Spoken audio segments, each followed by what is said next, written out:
Percy gets lost. Percy works on his favourite branch line with his best friend Thomas, and he likes being with him at all. One day he was still on his own. One day he and Thomas were talking when suddenly he saw Penny rushing through with a goods train. "Help! Help!" said Penny. "I can't stop." Percy tried to save her life, but it was too late. Penny had already raced away from the line, and then she was still on her own. "Oh," said Penny, "help!" But it was too late. The tracks were bumpier and bumpier as Penny came off. Oh! Penny was hurt, and the trucks were on the rails. Percy was shocked. "Oh no," he said. And then he raced off to find Penny. Then, when suddenly he found the trucks, pulled, and Bert and Nert had their way blocked. "Hurry up," said Bert. "I'm trying," said Percy. And at last, he pulled Penny back on the rails. The trucks, however, were in pieces, and now something had happened. The Penny had still came off the rails again. Whoa! And Percy was running out of control and losing himself. "Someone help me," said Percy, and he realized that he was getting lost. Then that was when the trouble began, and then he went, and this is where he met his destiny. And then he saw that Patrick was on a truck and crashed into him. "Ow!" said Patrick, but it was too late.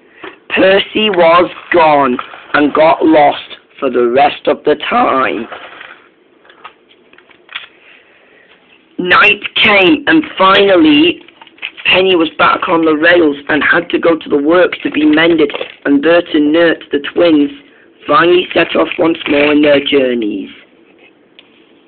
While in the dark, dark night, Percy was lost, and Thomas, however, was so sad for his best friend. Why wouldn't it been that Proteus's sister who got lost except Percy? He said. And meanwhile, however, Percy was on his own. "Oh no," said Percy.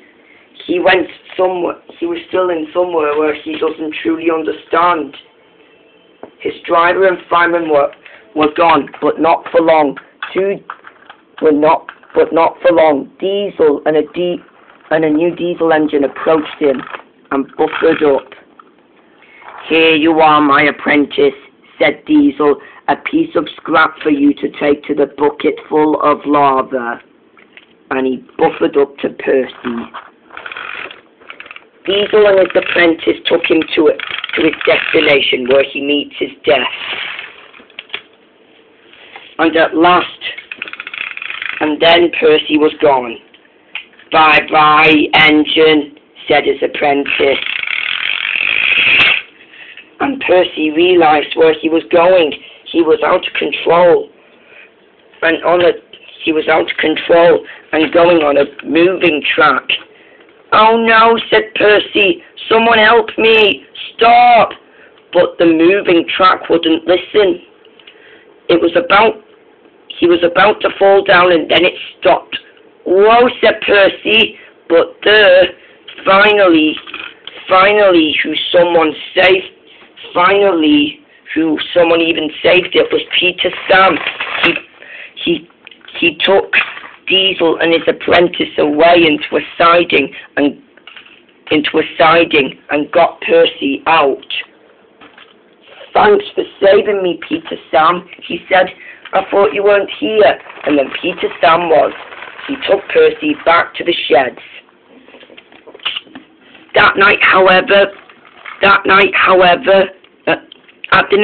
At the next morning, however, Peter Sam had brought Percy back, and Thomas was happy to see him again. "Thomas," said Percy, "I'm sorry I I'm sorry I didn't come back, he said. It's all right, Percy, said Thomas. You didn't mean it after all. And Percy was happy to be back. Friends forever, he said to Thomas, and they all really agreed. And they did. And they were finally back to their own time of all. And they were.